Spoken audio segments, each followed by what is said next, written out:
Good morning, good afternoon, good evening, whoever you are, wherever you are. Welcome to the third Culture Convos podcast. I'm joined with Wasim and Rashid. I am Majid. Just before we hit the record button, I stumbled upon a PC article called I Can't Say My Own Name, The Pain of Language Loss in Families. And the byline is the author, Mithu Sanyal, never learned her father's native language, Bengali, as a child. Is it too late to reclaim it? So this article in general hits the third culture kids quite on the nose. It's about parents from different backgrounds and language and the role of language in keeping up with your culture, with your heritage. How much should you keep together? How much should you leave behind?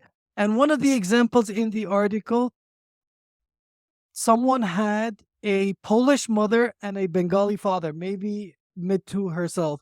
And the Bengali father insisted on not teaching her Bengali and only English. And the Polish mother, also an immigrant to the UK, insisted on no Polish, only English. So from two sides, this person could have learned Polish, Bengali, and English and ended up only learning English because of her parents and their attitude towards language and immigration.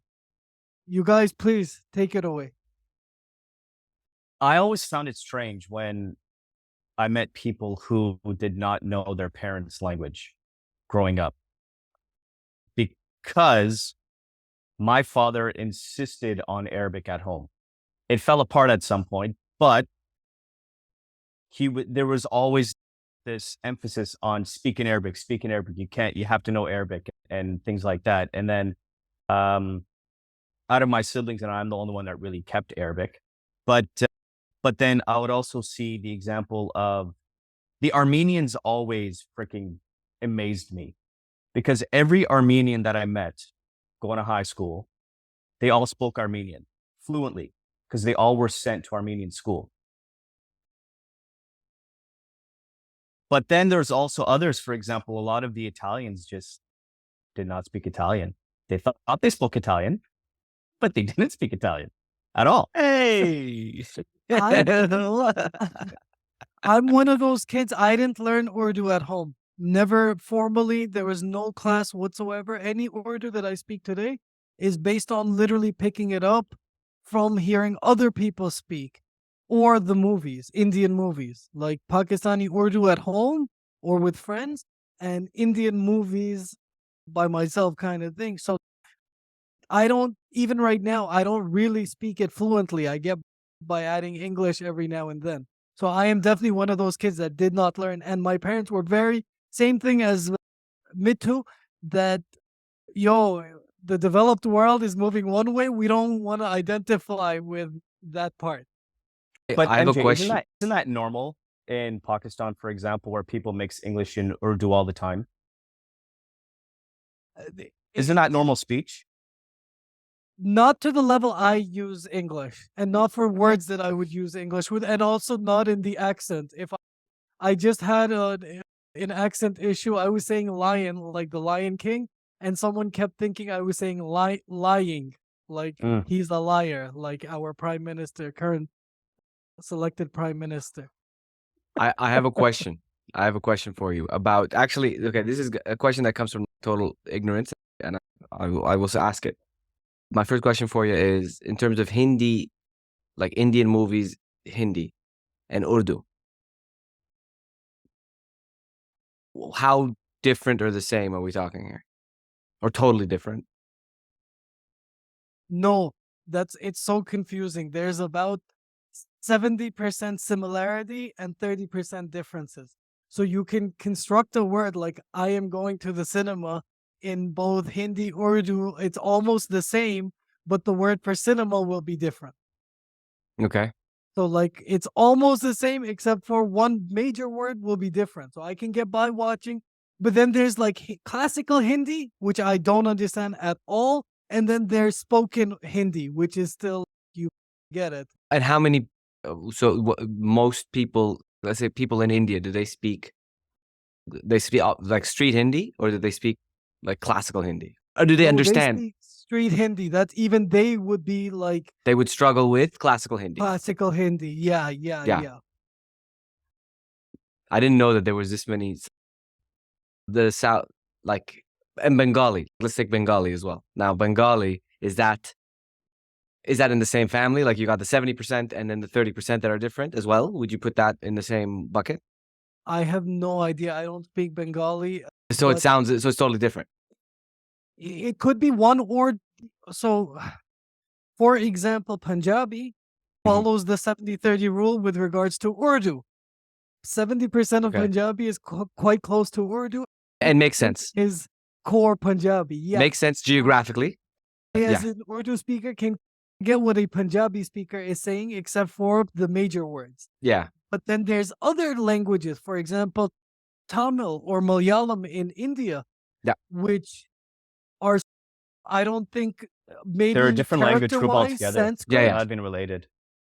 They're totally like phonetically, they're not Like Tamil is a Dravidian language, so there's no relationship at all.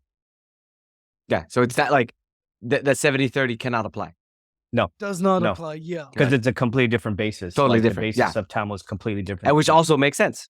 Like geographically. Northern India and even if you consider the like when things separated, it really in relatively very recent times, like not enough time for another language to be born, maybe for a maximum of 30% difference, right? Like that's all that's left because the people were more connected than before, and then forced migration and partition and all that stuff. But in the South is they even like the South, they look different, they live different, they eat different, they're more closely connected to the ocean, and so to the Indian Ocean, like trade routes and the cultures along the Indian Ocean. I imagine that you would find more connection between Sri Lanka and this is going to sound funny, but Oman, right? Like Oman in the Gulf, because that's part of the route, right? If you were to trade, you were going to go to Aden and then move along Yemen and go along Oman, then jump across to southern India and then go down to Indonesia. I should add a little bit of spice masala in this conversation now and add the fact that just the language alone between India and Pakistan is a big it's become a political issue. So in India, with the Modi-led government, they want to stamp out Urdu and make Hindi the language, period. So like there's a connection. They've created an association of, if you speak Urdu, you are Pakistani, meaning you're Muslim, meaning you're Pakistani. You like go there. Don't speak that stuff over here. Whereas in Pakistan, I think it's much more homogenous in the sense that Urdu is much more prevalent and there's no other option. And people don't really speak Hindi here. I'd like to also add, while we're on subject, I just remembered last month there was a big language controversy here in Pakistan. An Indian actor, very famous Indian actor named Nasruddin Shah, he talked about Sindhi, Sindhi language, and he was saying that it's an Indian language and it's extinct in Pakistan, and that created a big furor here among Pakistani Sindhis, who demanded on Twitter an apology, and cancel culture hit Nasruddin Shah, and he did retract and he apologized and he said, "I learned something new. I didn't realize that this language was still so prevalent in Pakistan. It's good to see." What you're talking about, like this fight between India and Pakistan, and what India is doing about trying to stamp out Urdu and stuff, it similar to a lot of Hispanics in the United States, for example, who never learned Spanish. And like they grew up in parts of the United States where Spanish would be prevalent, like in like southwestern United States, like Arizona, New Mexico, and Texas and stuff like that. And I'm also talking about not necessarily, there's quite a few people who are many generations back that, let's just say, it goes back to like their great grandparents who would have been born in the United States, or even around Like their family would go back to the time period of America, the United States is basically conquering of the old Mexican parts of what's now southwestern U.S. A lot of that population is still there as well from that time period. So we're talking about an old population that would have been Spanish speaking for such a long time. And then, yeah, I'm amazed when I go to the US and I meet all these, like, they still have like their Spanish names. They continue with giving their kids Spanish names, but don't speak Spanish at all. And a lot of that is political as well because of the United States, like you're in America, speak English type, all that kind of crap. But the thing is, the United States has never declared an official language. English is a lingua franca and everything, but there's no official language declared in the United States. So technically, you can speak whatever the damn language that you want, despite the fact that the language of business is English and the language of education is English. But legally speaking, in the United States, you can speak any damn language that you want, and no one can say anything to you.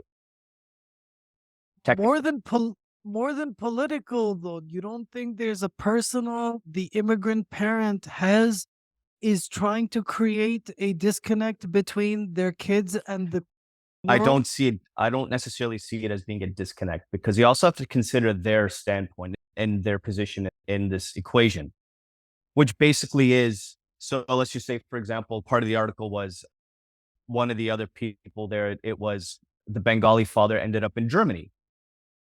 And he was insistent on the kids only speaking German. And you have to understand the fact as well that this individual, whatever trade they're in, whatever job they do, they have to now make a living in Germany. So they themselves are forced to learn German and get to the point of being able to speak German well enough to hold a job. So as a part of your personal learning as an individual and also as a parent, obviously, yes, your child being born and raised in Germany, for example, they're going to have better German than you. However, you insisting on using German as well is for their personal benefit because they have to improve their German to the point where they can have a job and where they can make money and provide for their family as well. So I don't necessarily see it as an attempt to create a disconnect, but it has happened because I do know of someone at work. He's Libyan. His kids were born in Libya, but then they came to Canada, I don't know how many years ago. So his kids are like teenagers now. He's insistent, no Arabic at home. I don't want them to know Arabic at all. Which is very strange to me. Very, very weird. Finish. Yeah, like, why? It's probably, I've never had a conversation with him personally, but I think based on his negative experiences growing up in Libya under Gaddafi and then all the shit that happened. And I think that is a clear-cut example of what you're saying, MJ, in terms of trying to create the disconnect. And that, I see it as being that personal individual's trauma. I don't see it as a healthy way to deal with it because I feel like you're robbing your kids of something that could be more fulfilling. But I would see it as whatever personal experiences that he had, he feels like it's not worth, I can't speak for him, but my assumption is he feels like it's not worth introducing his kids to this past trauma that he wants to completely forget about and making his new career and new life in Canada. I remember growing up that after 9/11, there was a really big shift even in the use of Arabic in public. And so for a lot of families, I could totally understand even with myself, right? I was aware where I was when I was speaking Arabic. And if I was going to get also, I was going to use my mashallahs and my inshallahs and my alhamdulillahs and God forbid my Allahu Akbars. If I was going to start dropping those, or my personal jihad, if I started to drop those, I had to look around and make sure. And someone would look at me and be like, hey, quiet now. And so those types of things. And so I could totally let them imagine, know what we are. I can imagine if because parents, they want to protect their children, right? And they want to do whatever they think is right in order to protect them. And for some parents, after that time, facing a lot even Sikhs we're not Arab, but no, man, you look like them, right? The turban and beard is throwing me off. And so even then they're like, yo, guys, like if you say something that kind of sounds like Allah, please.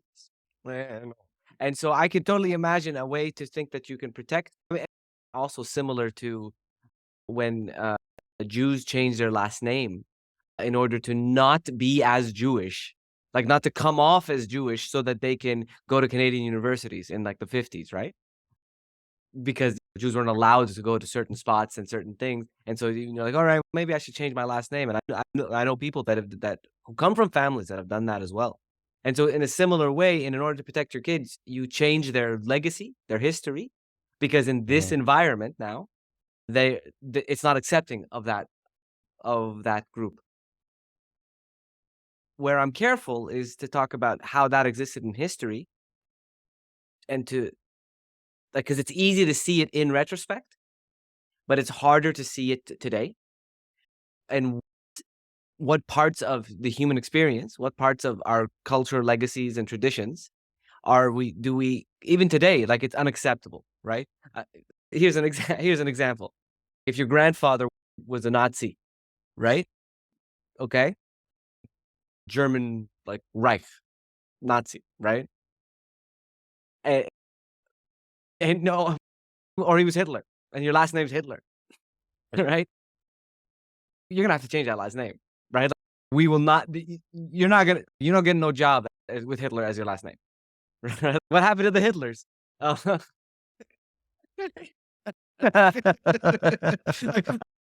I imagine like a sitcom, right? Like the Hitlers. That's ridiculous. I'm gonna put that into Midjourney, and it probably won't let me. And it probably. So there are these things that exist today where we saddle people with we have the tendency to saddle people with their legacies and their traditions and group them as a particular kind of thing, and whether that's acceptable or not at a certain time, like whether that group is acceptable at a certain time or not, stands, I think, in the way of this sort of humanistic approach that I generally am for. Like everybody's a human being, right, and deserve universal rights and all that type of stuff. And so it's easier to see in history. It's easier to see if you were a part of that, like Arabs in the post 9/11, but it's harder to see today. So I'm making a couple of points on that. Is it fair to say that these are two sides of the same coin that you guys are talking about, or are these two different things? One, Rashid mentioned, for example, the Libyan acquaintance where he's creating a disconnect from the old world. He wants to forget the old world, the father. Whereas what you're talking about is integration for survival almost, or just integration. Are these two very different things getting to the same point, or are they the same thing in wrapped around in two different ways? Does that, like, on one hand you're talking about rejecting the past, on the other you're talking about embracing the current, if you will, or the future? Like by changing your thing and trying to adapt, you're trying to embrace and go, whereas by not teaching this, you're just trying to erase the past or forget about that. Do you guys get what I'm trying to say? I think I feel think like there so. are unintended consequences to the action that you do, and especially as times change. So right now, let's say we live in an age where maybe this is up for debate, but like diversity is a virtue, and so diversity or is considered a virtue, or is a forced virtue. Is marketed as a virtue. Yeah. Yes, yes. Like I'm careful with the words, but so if you're multilingual, trilingual, quadrilingual, and you can pull, and a third culture kid really in its truest form, and you can pull from all of these different things, then you're like now, even though you might have been protected from that when you were like 10, 11, 12, 8, 7, whatever, like your age, now that's an asset actually moving into, let's say, the world of work or the world, like any of these types of things, it's an asset. When it was a detriment or seen as a detriment when you were younger. And so even blocking that, right? And I think there is a feeling, I definitely have the feeling that preserving tradition through language is a good thing. It's important. There's something that I don't feel like you necessarily, as much as this sounds going to sound crazy, as much as they want us to forget our misogynistic traditions, let's say.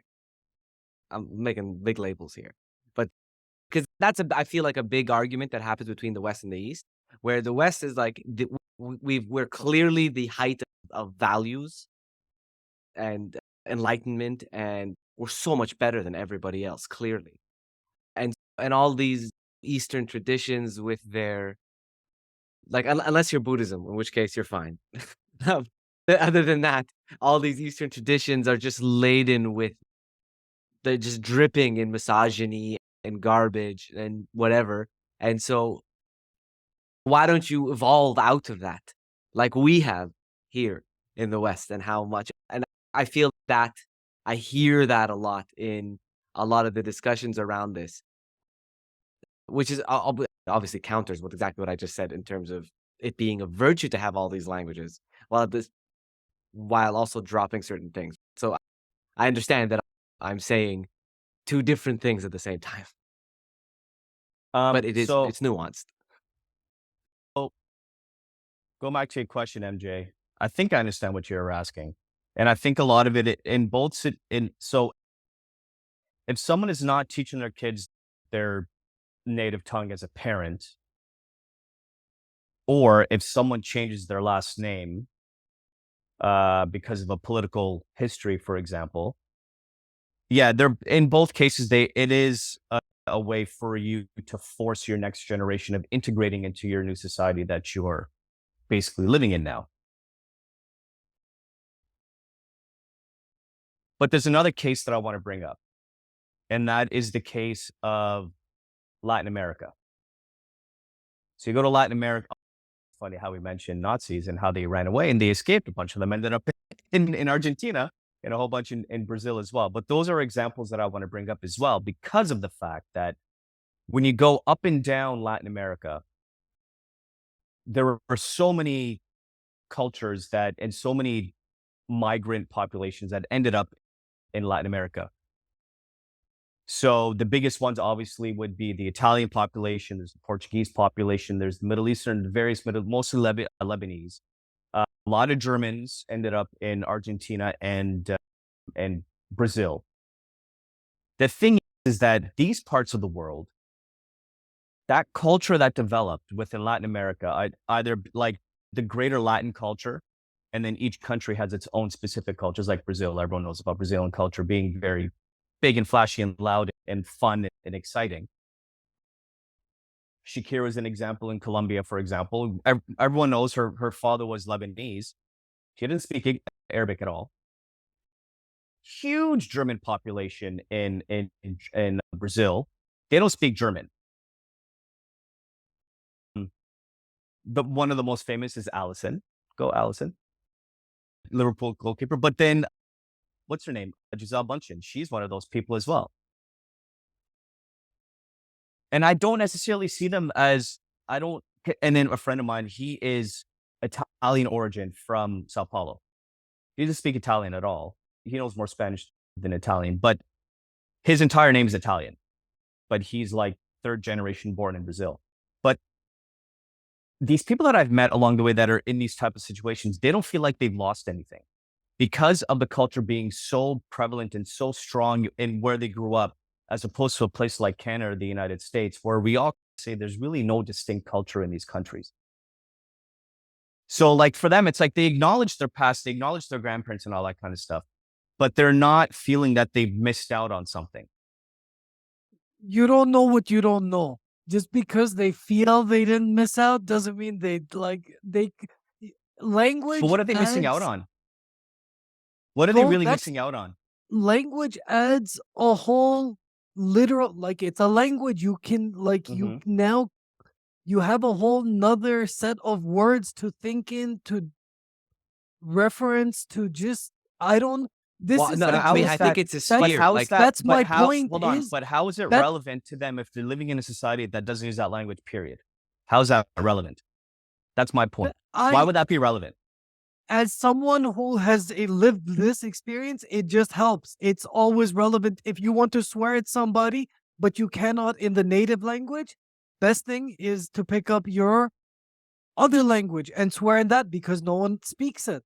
And that's a great way of like you getting your stress out without people knowing.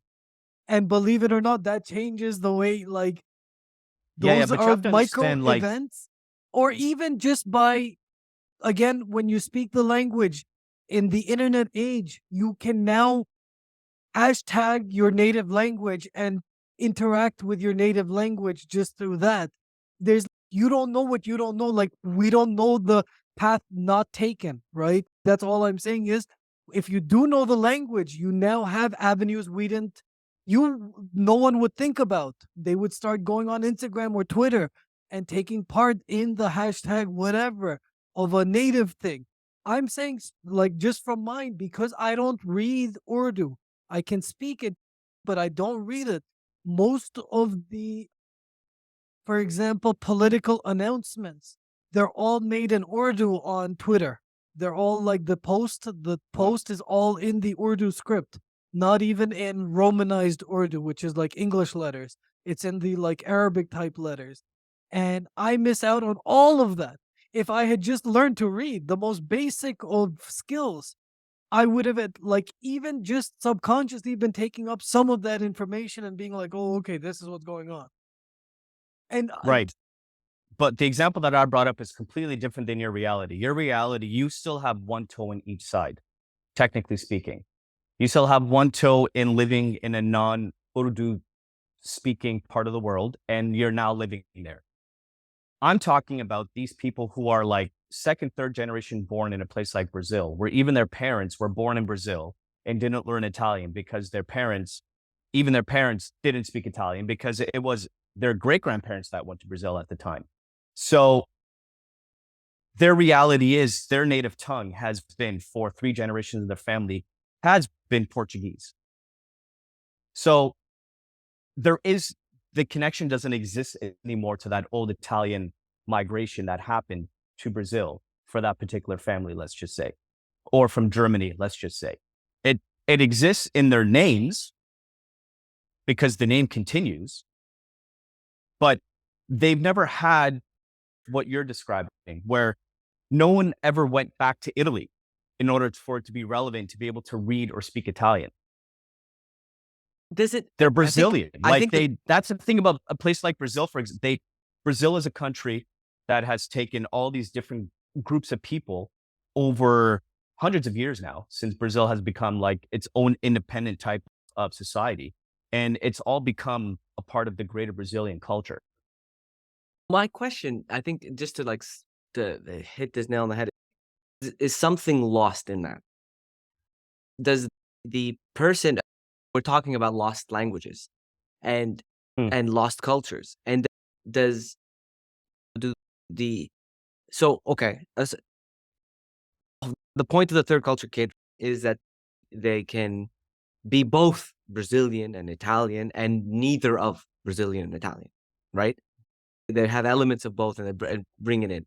And so when it's removed, when the language or the history or the culture or the tradition or the migration is removed from the history of the grandchildren or the children and then the grandchildren and subsequently, do they lose something? Do they feel the sense of loss? Do they feel untethered? Do they feel like a root is missing? I think about this because it's funny that we talked about Sind today. And I know that my name is Wasim Cindy. And I know that my last name is Cindy because people that were in Jeddah, this is what I know and why I know it. So I know that people in Jeddah, which was a big sort of migratory hub due to its proximity to Mecca and it being on the Silk Road. So people were named, their last names were given as where they were from because there are lots of traders. And so you're like, oh, that guy's Dahlawi. And so he's from New Delhi. That person's from Delhi. This person is Sindhi. This person is from Africa. There'll be different names for big tribes and stuff, and that you're from those people. And now for me, like I have no recollection of how far back I am Sindhi, right? I can look at myself and be like, oh yeah, clearly genetically I'm connected to like the Punjab and Sindh because I look like those people. And whenever I'm in a in a room full of Punjabis, I fit right in, right? Like I fit right in.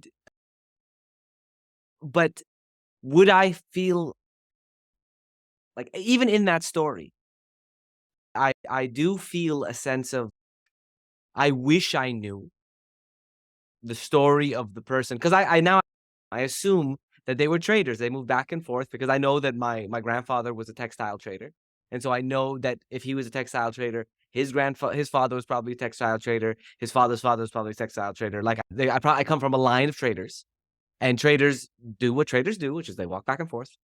I probably have like second cousins in Sindh, right? Because they might not even had one family, probably had a family there and a family here, because that's what they did. They had families all over the place. And so I might have a whole like branch that I'm totally unaware of and will never be aware of. And the question I ask myself is, do I feel a sense of loss to not knowing this information? And would knowing this information give me a sort of a deeper sense of connection and belonging, not necessarily to Pakistan or to Sindh or to India, but to the world as a whole, and the global feeling of it, way before there was the internet to highlight this for me, way before there were phones and international telecommunications and airplanes, right? Like it was a global world even before that. And I answering that question to myself, I wish I knew. Like that's something like which explains probably the popularity of the 23andMe and all these other genetic tests. Like it's not necessarily like people don't do it just for to find out their medical histories, right? Or their genetic medical code. They do it because they want to know how many roots they got and where they go. Like how deep are they? And more roots make for a stronger tree, right? Like the more roots there are, the stronger the tree is. And We so did. My brother did the DNA test, and it was super interesting. Our people, like my family, it originates from Ethiopia, the motherland, of course. And for some reason, they trek all the way up to the Ukraine, and then they do a weird U-turn into Afghanistan and India and that area. And that was the entire like clan, like for the last whatever years. It is super interesting, but I think Rashid's point. Thank you guys. It's two different ways of looking at it. I think Rashid's looking at it much more from a practical day-to-day perspective of, does being Italian in Brazil affect me in any way? And no, it probably doesn't. Because if you knew Italian, the language, whether you knew it or not in Brazil, would it affect you? Probably not. But then you're looking at it much more from a holistic or philosophical, spiritual standpoint, almost, of answering the age-old question of who am I? Mhm. Very much. And I wonder how the listener like takes this. I wonder where like this would be an interesting question I would probably ask every third culture kid, right? And either if you have the language, how happy are you that you have your other language, your historical understanding, your traditional like practices, your something like at least a knowledge of them, and how happy. But I've met people that like cultural Italians that New Yorkers, and then when they're retired, they go to Italy and they just have a great time, right? On what was that show, The White Lotus? In the second season, Italy's probably filled with this. People going, the Corleone house. This was the house, and they come and people yell at them and tell them to get out of here, right? Like, same with Irish Americans. All of the Irish hate when they're around. They're like, yo, we're done with it. It's been like 100 years of you fuckers. Like, just stay there now. We don't need you here. In fact, can you get me a visa? Or it's become the opposite. The Americans asking the Irish people, yo, can you get me a job in Ireland? Yeah. I don't know why you'd Oh, want to work in Ireland. It's so bloody expensive to live there. try San Francisco first. Compare it to San Fran, bro. Wasim, I do have a question for you. As a parent, are you going to be teaching your children Arabic, Well, I think my answer is French? I think my go-to my answer is quite clear. So I feel like if he didn't have it, he would feel like he had something that he lost later, that he didn't have a chance to have, that he had a prime opportunity to have. It allows him like to travel. I could totally see this, like when he's your teen, and because this is what happens to every. I feel like this happens very common. When Wasim is saying he's talking about his son, everybody, just by the way. Yeah. I think it's very common that when you're a teenager, a big part of what happens when you are separating from you're finding your individuality separate from your family. That starts to happen around 10, 11, 12, and then moves on. And there's a period in your life where you're trying to find out who you are as a separate entity from your family. That's part of growing up. And a big part of that is also going into your roots and trying to find them and understand them and to see them. And to have the tools to do that is something that I feel like is an important thing for me to pass on to him so that he can, like, if he wanted to read things, if he wanted to speak with people, he has the tool to do that. That's where I would say, Rasha, I was not equipped with the right tool to really integrate myself in my culture if I wanted to, which eventually happened because I've lived here and nobody, that was never part of the plan. Fundamentally, from the day one, the whole point was we're not teaching them Urdu because they're not going to be like In coming back to Pakistan. But eventually, life is funny that way. Life can sometimes be ridiculous. And I did end up living here. And had I had those tools, so Do you feel uh, resentment? Do you feel like there was something that was kept from you? I'm actually more resentful towards the school system that did not teach me Arabic than my parents who didn't teach me Urdu. Honestly speaking, I don't resent my parents. The logic they used was sound. It's the Arabic at school, the like institutional suppression of Arabic for non-Arabic speakers for juveniles, for the young. That's what's always handicapped me. If I spoke fluent Arabic today, I don't think I'd be half as miserable as I am right now. I know someone actually, she's resentful of her parents teaching her Armenian. So here's the background story. Lebanese Armenian, grew up in Scarborough. My parents speak obviously Armenian because they went to Armenian school in Lebanon.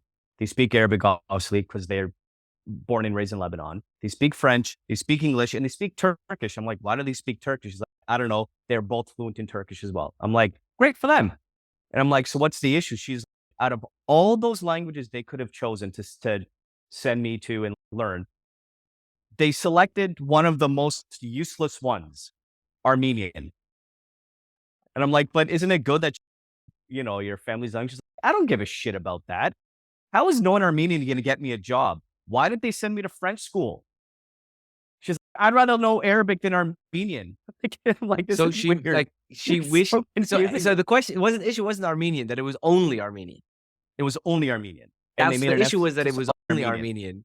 It was But out of also, all the options, it was Armenian. Like, Yeah. like, why'd you? out of But all of what I find though also with Armenian people is that they have a very strong sense of community and connection with each other, and that is like with the language. Like the language fueled is the by the Yeah. language. yeah, Absolutely. it's the basis point, right? If that's how they're like, okay, we're together. Like And that's because of years of persecution. exactly. That's a very common thing in persecuted minorities throughout the world, is that okay, they double down, they turn in, and then to keep the community alive, they keep the language alive with their own schools and their own situations. And that, I mean, interestingly, a few days ago, I watched this disturbing documentary on Amazon Prime called Happy Shiny People. And it's about the 19 Kids and Counting show that was on, and the community behind that show. that was on TLC back in the 2000s and on. And the philosophy of that kind of group, and one of the things that struck me about that is, I mean, they had multiple kids and they homeschooled them, and what they taught them in the homeschool was like sort of prime them for the say the atrocities that occur within that community. Like obedience first. You can't talk to any outsiders about what's going on. It's beat into you. And then it creates this sort of the men control the women and the girls. And it just makes it was very disturbing viewing. And very interesting, but it made me think about when you can control, like from the top, when you can control education, what people read, what people look at as in terms of families, and controls their mind, and even recruit the right kind of men to be the fathers of these like groups and tit for tat and hook everybody up. Once you control that type of things, there's no limit to the kind of damage that you can cause. And so it's just as a tool. I think people disregard how important, we take for granted how important, like what you learn when you're a kid, the education you are given and how you are dealt with in terms of you growing up, the effects that have on you. It's either like pure trauma and then it's something you got to really break out. And then when you do break out, you're lost. Amy said this is similar. If you don't teach kids to read, right? They're a lot more easy to control because they can't read. And if you hide that lesson behind like a value system that says we shouldn't have our kids read, it does the same thing. It withholds all these tools that they can have in order to liberate themselves and to find themselves ultimately, right? In that period that I told you, when you break out from your family because you need to become your own individual, then ultimately you come back and become a leader in your community and in your family, ideally. But if you've been, I take this away, I take that away, I take this away, I take that away, and now you're never going to be a leader. Like here, you're a silent soldier here.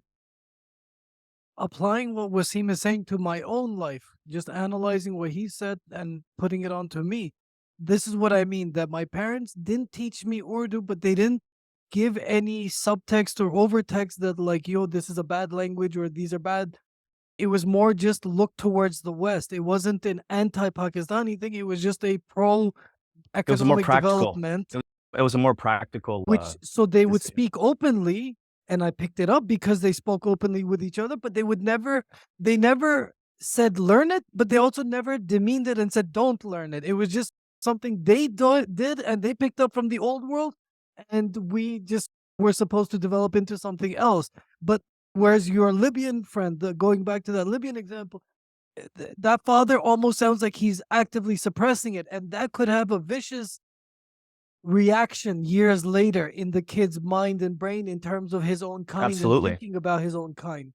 But there's also, for example, my dad tried to send us to Arabic school and we hated it. It was horrible. I just wanted to ask you, Rashid, then so let's say, okay, your dad was adamant on making sure that Arabic was spoken in the household. And as a result of that, yes, it didn't work with, let's say, the others. But with you, it worked. And a big part of, like, even when I knew you and like, you wanted to learn more Arabic. You wanted to dive into Arabic, like Arabic culture, Islamic culture, like the culture of your father. And now after, do you appreciate that he did that, or do you resent that he did that? And if he didn't do it, how? I definitely appreciate it. I think if he didn't, I think just because of me as an individual, I probably would have gravitated to trying to learn more Arabic anyway, because from when I was a kid, languages always interested me, and it didn't matter which language it was. But that's just me as an individual. That's one of my personal, I guess you can say it's a personal hobby, but it's also a personal interest where I've always tried to expose myself to different languages and I make connections by myself type of thing. But did my sister and brother resent? They hated it. They couldn't stand it. Like we knew once that Friday night came, we're like, I don't want to freaking go and do this nonsense. However, now if you're going to ask, my sister is a good person to ask that type of question because she regrets not putting in effort. But She does. a lot of it is because now she's regretting it because I have no basis for my kids. It's related to her kids now. Yeah. But you know what? The thing it's different. It's a bit different because where she lives, in the part of Oakville where she lives, it's very diverse. It's not like the white part of Oakville. It's the part of Oakville that has a lot of immigrant communities, and a lot of them are Muslim as well. And you get the broad spectrum of those who are like no Muslim to like super strict Muslim. So her kids they're witnessing the variations of how you could be a Muslim despite not really being taught anything about it, which whatever, that's fine. And they don't know any Arabic whatsoever, really. But yeah, my sister regrets not putting in more effort. But at the same, it's how you do it. Like, you're a kid and you're having this thing shoved down your throat and you're like, you have to learn how to make it fun somehow at some point, as opposed to just like sticking your finger in the kid's face and saying, you have to do this. Like, what? Yeah. How is you're not creating? Some medicine is bitter. Some medicine is bitter, and it must be bitter. And some can be covered in sweetness. Yeah. That's why I mentioned the Indian movies, because that's where I really did the picking up. It wasn't the at home was the base, the audio base for being used to these sounds, these phonetics, but it was the Indian movies that like actually, oh, I'm repeating this dialogue. Now I'm really learning. So like 100% what you're saying, you can't drag a kid to freaking class again after 5 hours of class already, another class, or staring at a screen and repeating words in a vacuum. It don't work like that. Well, I'll tell you. So my sister and I have been having this conversation recently about stuff, about family history. And so my mom's side of the family is complicated. There are a lot of holes in the story.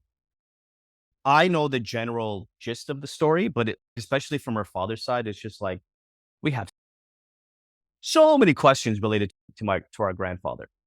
Luckily, my aunt is still alive in Jordan, so she remembers a lot of things about her father and stuff. But like, going back to what we're talking about, do you feel like you're missing something? Do you feel like, in a sense, we do, because of we knew that my grandfather was Armenian originally, but then his parents converted because of the 1890s, which if people don't know, I consider that the first Armenian genocide. No one talks about it, but that's the first Armenian genocide. Everyone talks about the bigger one in 1915. But his family had to convert because of the one in the 1890s. But then there's so many things we don't know. I don't know which languages he spoke.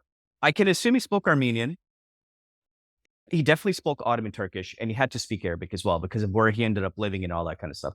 But I'm still like, I want to ask these questions to him. What the hell did he consider himself? Like, this is a generation that I'm talking about where it's still the generation of empires. And national awakenings are starting to happen. Different nationalistic groups are starting to develop. Like, the Greeks just separated, they just declared independence from the Ottoman Empire.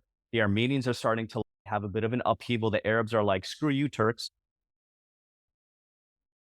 There's a lot of things happening in that time period in history. And I feel like even at that time period, like, this discussion of identity and which language do I use and which language do I not use was super fluid. It almost feels like it would change based on the individual. But yeah, but like, in terms of what we're talking about, or do you feel like you're missing something? I don't feel like we're missing something because we don't have this connection to my grandfather's Armenian roots necessarily. I'm more so interested in knowing his personal story and like the migration and why he went and did certain things, why he went from, I don't even know when he left Marash, which is in southern Turkey, close to the border with Syria, where he was born. I don't even know how he ended up in Damascus and why. I don't know if he went with his family, with his parents, or if he went as like an adult. Like there's so many holes in the story, but she's like, my sister's like, send me your questions. I'm going to have a video chat with Khalto and her cousin in Jordan, like with our aunt and cousin in Jordan, figure things out. But I know a lot of the story because I've asked the right people the questions, but there's still, even with asking those questions, there's a lot of holes in between. And I think that's probably the point, that this, like, when you look at yourself, I think one of the questions that you ask yourself is, how did I get here? Like, part of waking up in life is similar to a baby's like looking around, but they're not just thinking like, how did I get here?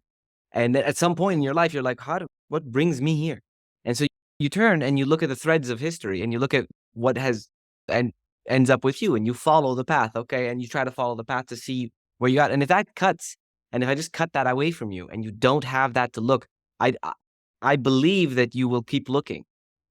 You will keep looking. And then if you cannot find meaning in history and in meaning in the past in terms of what brings you to where you are today and what you are today, then I think probably the fear that I have and the issue that I have is that you are now susceptible to anyone coming and saying, because you are a seeker now, you are seeking, and you have not sought, you have not found the thing.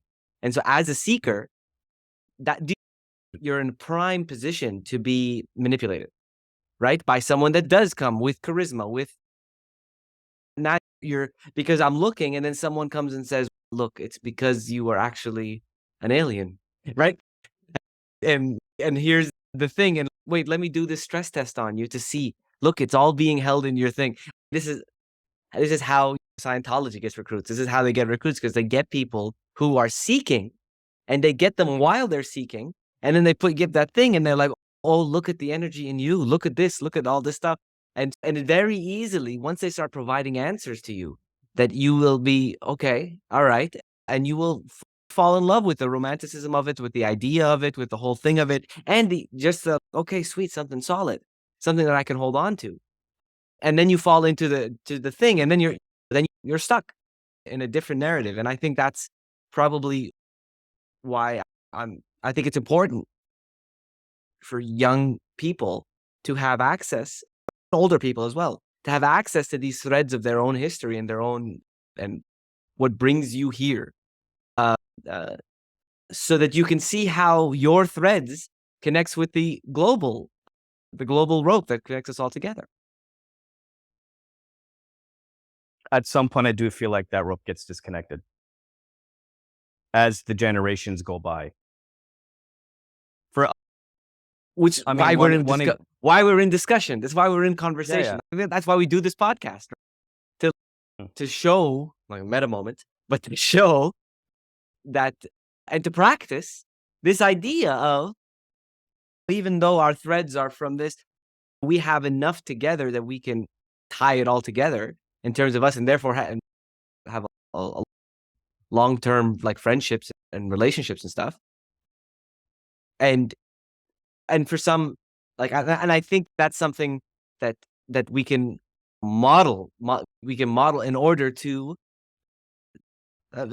People need models, right? Okay, yeah, no, it works. It's okay. It's all right if you speak 30, 40, 50 different languages and you don't know where you're from. And it's okay if you do know where you're from and you only speak one language, right? Like, it's all okay. We're sitting at this table together, and there's enough of a table for everybody. We've come full circle. The best part about this language discussion is it's become easier to not lose your language anymore. So anyone who's out there panicking and is 30, 40 years old and is, I want to reconnect, or I want to get in touch with my culture, language is absolutely one of the best ways, and it's never been easier to use tools. AI tools and YouTube, and it's never been easier to learn a language. Yeah, and the access to the movies, you have access to the culture, put some subtitles down. You can dive in and enjoy the process as well. Yeah. It's never too late to learn, and it's never been easier to learn. So there's no excuses, anybody. Rashid, Wasim, any last thoughts? Duolingo. Use it, You, the people. viewer, let us know how important is language? Is language one of the most essential foundational elements to keeping in touch with culture? Or like Rashid's Latin American example, is it not that big a deal if you're Italian, third generation, fourth generation Italian living in Brazil? Does it not matter anymore with your Italian heritage? You guys let us know, please. For Wasim, for Rashid, I am Majid. We are the Third Culture Convos podcast. Take care. Allah Hafiz. Marhaba. Assalamu alaikum. Shalom. Peace.